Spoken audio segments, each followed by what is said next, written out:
Hi everyone, इस video में हम बिजनेस लॉ के पेपर का सिर्फ रिव्यू नहीं करेंगे, आपको इस लॉ पेपर की वो रियलिटी भी बताएंगे जिससे हर वो बच्चा जो मई 2026 का अटेम्प्ट का पेपर लिख कर आया है और वो होपलेस फील कर रहा है, उसे क्लियर विजिबल होप मिले। और वो बच्चे जो सितंबर 2026 अटेम्प्ट के लिए खुद को प्रिपेयर कर रहे हैं और वो कहीं ना कहीं मिसगाइडेड फील कर रहे हैं, उनको भी एक रियलिटी चेक मिले। सो इस वीडियो को बहुत ही ध्यान से देखना। अब एक क्वेश्चन जो सबसे पहले राइज होगा कि इस वीडियो की क्रेडिबिलिटी क्या है, मेरी क्रेडिबिलिटी क्या है ऑन सीटीसी क्लासेस प्लेटफॉर्म। अगर विनय सर ये बोल रहे हैं तो क्रेडिबिलिटी क्या है भाई। बहुत सारे बच्चे ऐसे होंगे जो सीटीसी क्लासेस प्लेटफॉर्म को आज विजिट करेंगे बिकॉज ऑफ यू, है ना, जो हमारे जेन्युइन स्टूडेंट हैं जिन्होंने इस वीडियो को शेयर किया होगा। तो वो इस वीडियो में कही गई सारी बातें जो आगे बताने वाला हूं उसको क्यों मानेंगे। तो फर्स्ट ऑफ ऑल मैं आपको एक क्लियर कर दूं, मुझे सीए फाउंडेशन कैटेगरी को पढ़ाते हुए 30 से ज़्यादा अटेम्प्ट हो चुके हैं, 30 अटेम्प्ट से ज़्यादा हो चुके हैं। और जब किसी बच्चे के साथ इंस्टीट्यूट ने उसकी एग्जाम कॉपी में गलत करा है तो इकलौता वो टीचर हूं जिसने उस बात पर आवाज़ उठाई और आज वो बच्चा क्वालिफाई करके सीए इंटरमीडिएट सीए फाइनल तक पहुंचे हुए हैं। तो बिलीव करना है कि नहीं करना है, इस वीडियो को पूरा देखने के बाद आपको बात समझ जाएगी। अगर आप नए स्टूडेंट हैं तो, है ना, पुराने स्टूडेंट तो जानते हैं और उन्हीं की ये टैगलाइन दी हुई है, सीए फाउंडेशन मतलब सीटीसी क्लासेस। एक बात। दूसरा, इस वीडियो में जो भी बातें आपको बताने वाला हूं वो आपको बहुत ज़्यादा हेल्प करेगी अगर आप एक सीए फाउंडेशन एस्पिरेंट्स हैं तो बहुत ही ध्यान से सुनेंगे। अगर आपके पास कॉपी पेन है तो आप वो भी ज़रूर लेके बैठिए। इस पेपर के हो जाने के बाद, जैसे बिजनेस लॉ का पेपर कल खत्म हुआ है, तो जो यूट्यूब पे विचरण करने वाले स्टूडेंट्स का जो सबसे पहला और कॉमन फीडबैक आया वो क्या आया? ICI paper no, AI paper yes, है ना, हार्ड पेपर, ट्रिकी पेपर, बहुत ज़्यादा लेंदी पेपर। लेंदी पेपर के लिए मैं भी अग्री हूं, बट इसके ऊपर जो बातें लिखी गई हैं यहां पर मेरा आपसे क्वेश्चन मार्क है। इस वीडियो में ध्यान दीजिए, हम क्या करेंगे, हम इन 3 चीज़ों पर बात करेंगे। इस पेपर से लर्निंग क्या रह रही, 5 मेजर पॉइंट डिस्कस करूंगा। कुछ क्वेश्चन हैं जो मेरे आपसे हैं, आप सभी बच्चों से, मैं तुम्हारी बात कर रहा हूं, और कुछ क्वेश्चन जो आईसीआई के लिए छोड़ेंगे, है ना। एक बच्चा जो एक एवरेज बच्चा है, जो हार्डवर्क करना जानता है, जिसे इस बात की समझ है, कि जिस एग्जाम के लिए वो जा रहा है वो इंडिया के टफेस्ट कोर्स का पार्ट है। इस बात से आप एग्री करते हो कि नहीं करते हो? अच्छा, what's your take on this? अगर आपको ये पता है कि हाँ ये एक टफेस्ट कोर्स है, फिर आपका इंस्टीट्यूट से एक्सपेक्टेशंस क्या हैं? अभी इस पर बात करूंगा, बहुत रिलैक्स करो। अभी कोई जल्दी नहीं है कि नहीं आप फटाफट से कमेंट करो, नहीं, आप मुझे पूरा सुनो फिर मुझे बताना, है ना। आ जाओ। तो जरा देखते हैं कि एक स्टूडेंट जो इतने मार्क्स इजीली मैनेज कर सकता था, क्लियरली मेंशन है मई 2026 के बिजनेस लॉ के पेपर में। आप अभी क्या होगा इस वीडियो में, जैसे जैसे बातें अगर कोई बच्चा पूरी सुनेगा, है ना, तो वो रिलेट करेगा। बट 1% बच्चा वो है जो शुरुआती दौर में मुझे सुन के वो कहीं ना कहीं मुझसे हेट करेगा कि अरे सर आप क्या बातें कर रहे हो। सभी टीचर्स तो कह रहे हैं पेपर बहुत लेंदी था, आज तक आईसीआई की हिस्ट्री में ऐसा पेपर नहीं आया है। सो क्या एक्सपेक्टेशंस है कि पिछले या उसके पिछले टर्म में जो पेपर था वही उठा के आपको चिपका दिया जाए? बिलीव मी, अगर आप जेन्युइन स्टूडेंट हैं, है ना, जो सच में मेहनत करना जानते हैं, तो आप आज प्यार कर बैठोगे जो बातें मैं आपसे कहने वाला हूं, और आप अपने स्कोर से भी प्यार कर बैठोगे। बट अगर आप एक ऐसे स्टूडेंट जो इंटरनेट पे विचरण कर रहे हैं तो तकलीफ होगी आपको। आ जाइए, मैंने यहां मेंशन किया है कि एक बच्चा 64 मार्क्स इजीली स्कोर कर सकता था विद इन 2 आवर्स। मैं 3 घंटे की बात भी नहीं कर रहा, 2 घंटे बच्चा पेपर लिखता तो 60 से ज्यादा नंबर पा सकता था। मैं नहीं कह रहा कि आप 100 मार्क्स का पेपर अटेम्प्ट कर पाते, कंप्लीटली एग्री, पेपर उस हिसाब से लेंदी था, क्वेश्चन इतने ज्यादा लेंदी थे कि पढ़ने में ही टाइम लग रहा था। बट माई टेक इज, देखिए, अगर वो जो बड़े वाले क्वेश्चन है हमने उसकी तरफ देखा तक नहीं, पढ़ा ही नहीं, तो भी बच्चा ये मार्क्स स्कोर कर सकता है। आइए देखते हैं कैसे। प्लीज बहुत फोकस के साथ पढ़ेंगे ना, ये तीनों पॉइंट डिस्कस करूंगा, बट आज एक बार चेक करते हैं। एज्यूम करता हूं कि पहला नंबर क्वेश्चन, देखिए किसी ने पढ़ा ही नहीं, देखा ही नहीं, इसकी तरफ छोड़ दो। अभी किस टॉपिक से था, क्या था, छोड़ दो। पहला क्वेश्चन छोड़ दिया, पहले क्वेश्चन का पार्ट बी ये भी छोड़ दिया, देखा ही नहीं। बट पहले क्वेश्चन का पार्ट सी, टेलीग्राम आप ज्वाइन कर लेना, पहले क्वेश्चन का पार्ट सी डायरेक्ट क्वेश्चन था, जहां पर rights of partner, continuing authority of जो वाइंडिंग अप हो रहा है वहां पर, mode of settlement of partnership account, partnership act से डायरेक्ट क्वेश्चन था, करा जा सकता था, मैनेजेबल था 6 नंबर के लिए। थोड़ा आगे बढ़ते हैं। क्वेश्चन नंबर 2 का पार्ट है, बहुत लेंदी था, हमने देखा ही नहीं, देखो हमने कहीं टिक नहीं किया ना, बहुत लेंदी था, छोड़ दिया। बी पार्ट पर आए, difference between equity share, preference share, differential rights की बेसिस पर, doctrine of constructive notice, company act से इससे ज्यादा इजी क्वेश्चन एक्सपेक्ट कर रहे हो क्या आप? नहीं ना, आना चाहिए। इधर आ जाओ भाई, क्वेश्चन पूछा रहा है कि अगर एक एलएलपी को सिमिलर नेम मिल गया तो सेंट्रल गवर्नमेंट क्या करेगी? नेम रिवोक कर लेगी, सिंपल प्रोसेस था, है ना। और आपसे पूछा रहा है डेजिग्नेटेड पार्टनर के बारे में, जहां पर 120 डेज वाली कंडीशन लिख के आप इजीली ये नंबर 4 और 3 लगभग 6 से 7 नंबर क्वेश्चन है, ये भी 6 नंबर क्वेश्चन, ये स्कोर हो सकता था। मैंने मार्क्स लिखे हैं सेपरेटली, है ना, आप चाहो तो कैलकुलेट करते हैं ना। अगेन क्वेश्चन नंबर 3 का पार्ट ए और पार्ट बी बहुत बड़ा था, हमने नहीं देखा। आगे बढ़ते, ध्यान देते चलना। पार्ट बी बहुत बड़ा था, हमने नहीं देखा। पार्ट सी की बात करते हैं। 6 नंबर का क्वेश्चन था कि state the situation whether vindictive और एग्जाम्पलरी डैमेज इज अवॉर्डेड। कब दिया जाता है? जब किसी की फीलिंग हर्ट हो जाती है, किसी का चेक आपने डिसऑनर कर दिया, किसी को मैरिज के लिए आपने कह रखा था फिर नहीं करी, फीलिंग हर्ट हुई, इमोशंस हर्ट हुए, उसकी जो डिग्निटी है, उसकी जो रेपुटेशन है वो ब्रेक डाउन हुई, तो विंडिक्टिव डैमेज दिए जाते हैं, है ना, मेंशन कर रखा है। फिर पेनाल्टी और लिक्विड डैमेज में कुछ डिफरेंसेस बताने थे। 6 नंबर का डायरेक्ट क्वेश्चन था। ईमानदारी से मुझे बताना मैनेजेबल था कि नहीं था। हम आएंगे भी कि एआई वाला क्वेश्चन है, हम तो देख ही नहीं रहे ना उस तरफ। अभी मैं बात ये कर रहा हूं कि अगर हमने एक भी क्वेश्चन केस स्टडी वाला नहीं टच किया है तो भी 64 मार्क्स मैनेज हो सकते हैं कि नहीं, मेरा प्रश्न अभी यहां पर है। और लॉन्ग क्वेश्चन की भी मैं बात कर सकता हूं, बट फिर वो थोड़ा सा ना कॉन्ट्रडिक्शन हो जाएगा, आपको दिल पे लग जाएगा कि लॉन्ग क्वेश्चन के सर ऐसा क्यों बोल रहे हैं। आ जाओ आगे बढ़ते हैं फिलहाल। ओके, क्वेश्चन नंबर 4 का पार्ट है, हमने नहीं देखा। 7 नंबर क्वेश्चन था, एक तरफ से छोड़ दिया। बी पार्ट पर है 7 नंबर का, जहां बियरर कौन है, डिलीवरी और इंडोर्समेंट, इस पे क्या है। अगेन मैं एक बार भी क्लेम नहीं कर रहा, बट मैं एक बात आपको बताने चल रहा हूं। एग्जाम से एक दिन पहले मैं लाइव आया, जहां पर मैंने 14 मार्क्स का निगोशिएबल इंस्ट्रूमेंट एक्ट 8081 का रिवीजन कराना शुरू कर दिया। न्यू सेट ऑफ क्वेश्चन, ऐसे क्वेश्चन जो सीए फाउंडेशन कैटेगरी में कहीं नहीं है, ना किसी यूट्यूब प्लेटफॉर्म पे है, ना पीवाईक्यू, ना एमटीपी, ना आरटीपी। वीडियो अभी भी है, चेक कर लेना। इंडियन कॉन्ट्रैक्टेड यूनिट 7, 8, 9 मैं वापस से रिवीजन करवाने आया। न्यू सेट ऑफ क्वेश्चंस जो सीए फाउंडेशन कैटेगरी में कहीं एग्जिस्ट नहीं करते, बिल्कुल नए क्वेश्चन विद न्यू आंसर्स, सारे केस स्टडी बेस्ड क्वेश्चन थे, ठीक है। जब मैं वहाँ लाइव आया तो बच्चों ने लाइव चैट में, यूट्यूब पे जो बच्चे रहते हैं उन्होंने क्या लिखना शुरू कर दिया कि सर नए क्वेश्चंस क्यों करवा रहे हो इस टाइम पे, तो पीवाई क्यों करवाओ। मैंने एक दो बच्चों को रिप्लाई भी करा कि नहीं बच्चे, पेपर में तो नए क्वेश्चन आएंगे ना, करते हैं ना। उसमें निगोशिएबल इंस्ट्रूमेंट में मैंने 12 क्वेश्चन ही करवाए थे केस हिस्ट्री बेस। उस 12 ही क्वेश्चन का सेशन आप देख लेना, 12 या 13 क्वेश्चन होंगे। उनमें से एक क्वेश्चन था डिलीवरी और इंडोर्समेंट का। लेकिन जब मैं करवा रहा था तो क्रिटिसिज्म मैंने इंटेंट पर फेस किया कि सर आप न्यू सेट ऑफ क्वेश्चन क्यों करवा रहे हो, टॉपिक से क्वेश्चन कहाँ बनते हैं। अगर मॉड्यूल में कोई वर्ड लिखा है तो उससे क्वेश्चन थोड़ी बन सकते हैं, बनते हैं, ठीक है ना। तो 7 नंबर क्वेश्चन ये मैनेजेबल था। थोड़ा आगे बढ़ते हैं। ये क्वेश्चन देखो, 4 आपके पास सोर्स ऑफ लॉ 4 है ना, जिसमें से 2 लिखने थे, कॉमन लॉ और principle of natural justice, Indian regulatory framework. 6 number ईमानदारी से मैनेजेबल है कि नहीं है, अभी देखते चलते हैं। क्वेश्चन नंबर 5 हमने नहीं देखा, बहुत बड़ा क्वेश्चन था, छोड़ दिया। बी पार्ट माइनर का था, मैनेजेबल था। भाई rights and liabilities of minor partner नहीं लिखा जा सकता, क्या राइट्स हैं क्या लाइबिलिटीज हैं, लाइबिलिटीज होती नहीं, बता सकते थे ना। सी पार्ट पे देखो 6 नंबर के लिए doctrine of privity of contract. अब ये तो हर बच्चा लिख के आया भी है, मुझे पता है, ये सभी ने लिखा हुआ है। थोड़ा और आगे बढ़ते हैं। 6 नंबर क्वेश्चन में बोल लो, मान लो ये क्वेश्चन थोड़ा सा मैनेजेबल नहीं था, छोड़ दो, कोई बात नहीं है, थोड़ा और आगे बढ़ो। बी पार्ट फाइंडर ऑफ लॉर्ड्स गुड्स के राइट्स क्या है, राइट्स ऑफ परमिशन प्लेज लिखा असता था। Contract of bailment shall terminate कब होता है, लिखा असता था। अब इधर आ जाओ, seller can restrain the passing of property लिखा जा सकता था। राइट्स ऑफ डिस्पोजल लिखा जा सकता था। Determination of price of by a third party, ईमानदार होकर आप अपने आप से सोचिए कि ये लिखा जा सकता था नहीं। अगर हाँ आपका आंसर हाँ है तो मैं आपको ये प्रूव करता हूँ, मैंने मार्क्स जहाँ जहाँ सर्कल किए हैं आप ऐड कर लेना। Without touching a single question of case history based question you will get 64 marks.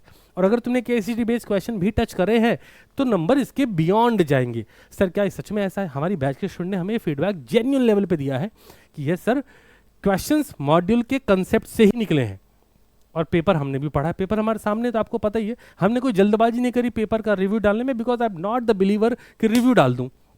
मेरा बिलीव सिस्टम ये कह रहा है कि नहीं यार, अगर सारे बच्चे कह रहे हैं पेपर बहुत लेंदी तो एक बार चेक करते हैं। मैंने पढ़ा फिर कि लाओ पेपर को पूरा रीड करते हैं। आपका आज पर्सपेक्टिव बदलने वाला इन चीज़ों को लेके, क्योंकि इंटरनेट पे किसी का भी माइंड ईजिली इन्फ्लुएंस करते हैं लोग कि भाई पेपर हिस्ट्री में ऐसा पेपर नहीं आया।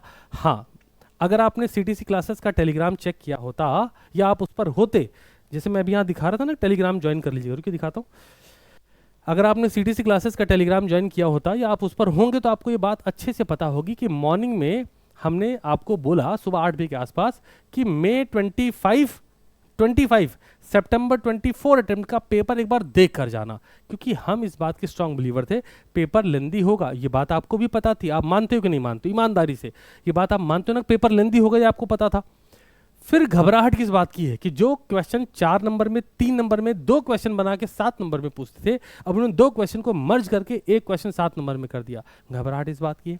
तो मैं तो ये कह रहा हूं कि हमने केस हिस्ट्री बेस्ड क्वेश्चन देखे ही नहीं, तो भी आप इजीली ये वाला नंबर जो मैं बात कर रहा हूं, आप इसे स्कोर कर सकते थे। बिलीव मी, ये हो सकता था और ये हुआ भी है। रिजल्ट आने दीजिए, आपको रिजल्ट दिखेंगे। प्लीज किसी से भी इन्फ्लुएंस होके ऐसा मत सोचिए कि पेपर बहुत ही अलग कुछ हो गया था। नहीं, लेंदी था, कंप्लीटली एग्री, बट क्या मैनेजेबल ही नहीं था? तो नहीं यार, ऐसा नहीं है। और आप आईसीआई से क्या एक्सपेक्ट कर रहे हैं? मैं भी आईसीआई के लिए भी क्वेश्चन रखूंगा, है ना, बट उससे पहले मेरे कुछ आपसे प्रश्न है। प्लीज आइए, प्लीज आइए, ध्यान से समझिएगा। आप देखो मई 26 वाले हो, तभी आप इस वीडियो को इग्नोर भी करते हैं, बाद में देख सकते हैं। अब मेरे यहाँ पर आईसीआई से और आपसे कुछ कॉमन क्वेश्चन है, और मैं ये बहुत दिल से चाहता हूँ कि हर बच्चा जो इस वक्त मुझे सुन रहा है, इस वीडियो को हर बच्चे के साथ शेयर करे, और अगर वो आईसीआई को भी टैग कर सकता है ज़रूर करे, क्योंकि हमें आईसीआई से कुछ ही चीज़ों की नीड है। पेपर वॉज अमेजिंग, लेंदी है, कंप्लीटली अग्री, बट ये भी बात मानो बच्चों की वो पेपर जो स्टैंडर्ड सेट करा है, ऐसा नहीं कि बच्चे फेल हो जाएंगे, ये असंभव है। मैं इस बात को सीटीसी क्लासेस के इस प्यारे से प्लेटफॉर्म से कह रहा हूं, तुम फेल नहीं होगे, इस बात का बिलीव रखो।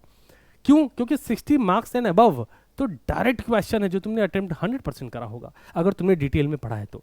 अब मेरे पहले तुमसे कुछ क्वेश्चन है, आ जाओ। पेपर क्या आईसीआई बुक के जो टॉपिक दिए उनके बियॉन्ड चला गया था? तुम भी मानोगे नहीं गया था। अच्छा, अगले अब आते हैं। आपकी एक्सपेक्टेशंस क्या है कि जैसा प्रीवियस अटेम्प्ट में क्वेश्चन आया वही उठा के दे दिया जाए? क्योंकि किसी टीचर ने तुमसे कह दिया कि जो पढ़ाया था वही आया, किसी टीचर ने तुमसे कह दिया कि ये बेटा एबीसी एनालिसिस ए टॉपिक ये कर लो, बी टॉपिक ये कर लो, सी कर लो, हो जाएगा। किसी टीचर ने तुमसे ये कह दिया कि टॉप इतने क्वेश्चन ये है, यही करो, यही पेपर में आएंगे। अगर ऐसा है कि अगर टीचर ने कह दिया सिर्फ इतना करो हो जाएगा, मेरी बात समझो। There are 3 level of revisions.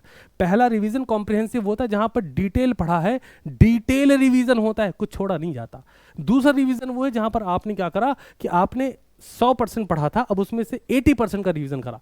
तीसरा revision when you have only 1.5 days, तो सेलेक्टिव हुआ जाता है कि 80% में से चलो 60% का रिवीजन मारते हैं। ये बहुत इंपॉर्टेंट है। बट अगर कोई बच्चा ऐसा है जो डे 1 से इस बात पर बिलीव कर रहा है कि नहीं हम 1 शॉट करके जाएंगे, हमारा हो जाएगा, तो आज उस बच्चे को तकलीफ है। लेकिन ये बात बच्चे आप जब डिमांड करते हो तभी टीचर्स ऐसा कर रहे होते हैं। आप सीधे टीचर कोई नहीं मार सकते, नहीं आपने गलत कर दिया, नहीं। अगर सारे टीचर्स ये कर रहे हैं कि इंपॉर्टेंट क्वेश्चन दे दो, आप देखो अगर कोई टीचर पढ़ा रहा है तो कितने बच्चे उसको देख रहे हैं। बट जैसे उस टीचर ने बोला ये लो इंपॉर्टेंट क्वेश्चन, आप धड़ धड़ धड़ लग गए। मुझे इस बात का बड़ा स्ट्रांग बिलीव था कि इस बार का पेपर बहुत ही अलग जाएगा। क्यों? क्योंकि ये होना था, ये होना था। बहुत सारे बच्चों ने मुझे कहा सर मॉर्निंग 6 AM वाली क्लास लो, मॉर्निंग 6 AM वाली क्लास लो, बट मुझे पता था उस क्लास का कोई खास बेनिफिट नहीं होगा। प्रीवियस अटेम्प्ट में हमने ली थी, उसका बेनिफिट भी था। इस अटेम्प्ट में हमने नहीं ली। इवन हमने बैच में बच्चों को इन्फॉर्म करा, भाई ये पेपर देख के जाना, है ना, उसका बेनिफिट भी रहा है। अब आओ जरा देखो 3rd क्वेश्चन। आप जब टॉपिक पढ़ रहे हैं तो सिर्फ याद कर रहे हैं कि उसकी अंडरस्टैंडिंग भी कर रहे हैं, उसके पीछे का लॉजिक, उसके पीछे का रीजन क्या है ये भी समझ रहे होते हैं। सोच के देखिएगा अभी एबीसी एनालिसिस वाले क्वेश्चन, मोस्ट इंपॉर्टेंट क्वेश्चन, जो पढ़ाया था वही आया वाले क्वेश्चन, क्या आप सिर्फ ये कर रहे हैं? सोचना है अपने आप से। Number of questions in paper more और लेस अगर हम चेक करें प्रीवियस अटेम्प्ट से, तो क्या बहुत ज्यादा क्वेश्चन आ गए थे? नहीं। क्या बहुत कम क्वेश्चन आए थे? नहीं। एक क्वेश्चन को लेंदी बनाया गया। मैं तुम्हारे साथ 100% खड़ा हूं, लेकिन जहां पर आईसीएआई गलत होता है तो मैं उनको भी कहता हूं। आपने देखी होगी मेरी वीडियो जहां पर बिजनेस लॉ के पेपर में बच्चे को उन्होंने फेल किया था। इकलौता टीचर था जो यूट्यूब प्लेटफॉर्म पे आईसीआई के अगेंस्ट बोलता रहा लगातार। इवन इंस्टाग्राम पे उस वीडियो को 7 लाख से ज्यादा बच्चों ने देखा था। यूट्यूब प्लेटफॉर्म पे बात करें तो डिटेल वीडियो को 70,000 से ज्यादा एस्पिरेंट्स ने देखा था। क्या कहना चाह रहा हूं मैं तुम्हें कि मैं तुम्हारे साथ एंड टू एंड खड़ा हूं, लेकिन तुम्हें भी तुम्हारे खुद के साथ खड़ा होना पड़ेगा कि यार जो चीजें हैं उनके लिए हमें बिलीव स्ट्रांग करना पड़ेगा, हमें पढ़ना पड़ेगा। अगर हम सिर्फ वो चीजें करके जा रहे हैं कि पहले अटेम्प्ट में बेटा ये आया यही कर लो हो जाएगा, नहीं होगा बेटा। प्लीज इसको अंडरस्टैंड करें। और आप आईसीआई से क्या एक्सपेक्ट कर रहे हैं कि वो पेपर को इतना ईजी कर दें कि हर बच्चा अटेम्प्ट कर ले 100 मार्क्स? ये तो होता ही नहीं ना। ये होता है क्या? नहीं होता है। अगर आप ICAI के गाइडलाइन को पढ़ेंगे ना बच्चे, आप प्लीज़ अंडरस्टैंड करें। जब हम लोग बैचेस में होते हैं, अभी मैंने सितंबर 26 अटेम्प्ट के लिए बिजनेस लॉ का एक सेशन किया है। जब आप मई 26 वाले बच्चे हैं तो वो पेपर, अपना पेपर देने के बाद उसको देखेंगे। अगर आप सितंबर 26 वाले बच्चे हैं तो सितंबर 26 का बिजनेस लॉ का एक वीडियो करा है मैंने, उस वीडियो को जाके अच्छे से देखना। एग्जामिनर के क्या कमेंट्स होते हैं अबाउट एग्जामिनीज, पढ़ना उसको। पेपर का स्टैंडर्ड क्या होता है, ICAI खुद अपनी गाइडलाइन में कहता है कि 40% पेपर एवरेज होगा जो हर बच्चा मैनेज कर सकता है, 20% पेपर ऐसा होगा जो स्टैंडर्ड होगा, और बचे हुए 40% पेपर में वहाँ लेवल थोड़ा सा चेंज करा जाएगा। तो जब ICAI खुद ये बात कह रहा है तो आपको उसके हिसाब से प्रिपरेशन करनी पड़ेगी ना, कि डिटेल पढ़ना पड़ेगा। अभी एक कॉमन सवाल पूछ लूँगा तो आप बुरा मान जाएंगे, पूछूं और आप आंसर दे पाना तो देना। मेरी बैच के बच्चे दूर रहेंगे इस वाले कॉमन क्वेश्चन से। ICAI मॉड्यूल में जितने एग्जाम्पल्स हैं, क्या आपने सारे एग्जाम्पल्स पढ़े थे? मैं नहीं कह रहा आपको याद है, मैं पूछ रहा हूँ हर चैप्टर के हर टॉपिक में जो एग्जाम्पल्स लिखे गए हैं क्या आपने पूरे पढ़े थे? फाइनल पेपर से 10-15 दिन पहले आपका सिलेबस खत्म था, हर चैप्टर का टेस्ट लिखा हुआ था, क्या क्वेश्चंस की प्रैक्टिस सेल्फ की थी? क्या सेल्फ पूछ रहा हूँ मैं, ये नहीं कि टीचर ने बैठ के लिख दिया तो आपने भी साथ में लिख लिया और आपको बहुत मजा आई। नहीं बच्चे, गलत है। आप सोचो ना, पहले जब बच्चा पेपर लिखता था तो पहले बच्चा डिटेल पढ़ना चाहता था, आज बच्चा कहता नहीं सर हम वन शॉट कर लेंगे, हम रिवीजन कर लेंगे। बस रिवीजन उन चीज़ों का किया था जो ऑलरेडी प्रिपेयर्ड है। I believe and I know कि 1% बच्चे मुझे इस बात के लिए हेट करेंगे कि सर आप ये बातें क्यों कह रहे हो, है ना? बच्चे की गलती कहाँ है। लेकिन 99% बच्चे वो बात समझेंगे जो मैं इस वीडियो के थ्रू उन तक पहुँचाना और बताना चाह रहा हूँ। प्लीज़ अंडरस्टैंड करें कि आपकी कुछ मॉरल रिस्पॉन्सिबिलिटीज़ हैं रिगार्डिंग योर कोर्स। और मैं आपसे फिर वही बात कह रहा हूँ कि जब आपने इस कोर्स को चूज़ करा है, मेरे उस पहले स्टेटमेंट को देखिए, जब मैंने आपको ये बात पूछी है you are pursue one of the toughest course, ये बात आप भी मानते हो ना? It's not a graduation, BCom नहीं है ना ये बात आप मानते हो। जब आप ये बात मानते हो तो प्रिपरेशन कैसी होनी चाहिए? 1 डे बिफोर एग्जामिनेशन, कि कल एग्जाम है आज तो मैं बढ़ के कूल बन गया, तुम्हें कोई भैया दीदी ने गाइड कर दिया बेटा ये करके जाओ, चीज़ें हो जाएंगी। गलत है। ICAI चेंज हो रहा है तो तुम्हें चेंज होना पड़ेगा अगर इस कोर्स में एग्जिस्टेंस चाहिए। फिर रैंडम कोई बच्चा किसी वीडियो पे जाके कमेंट कर देगा now this is the time to leave this course. किसको? ICAI को रिक्वायरमेंट है तुम्हारी, क्या कर रहे हो ये?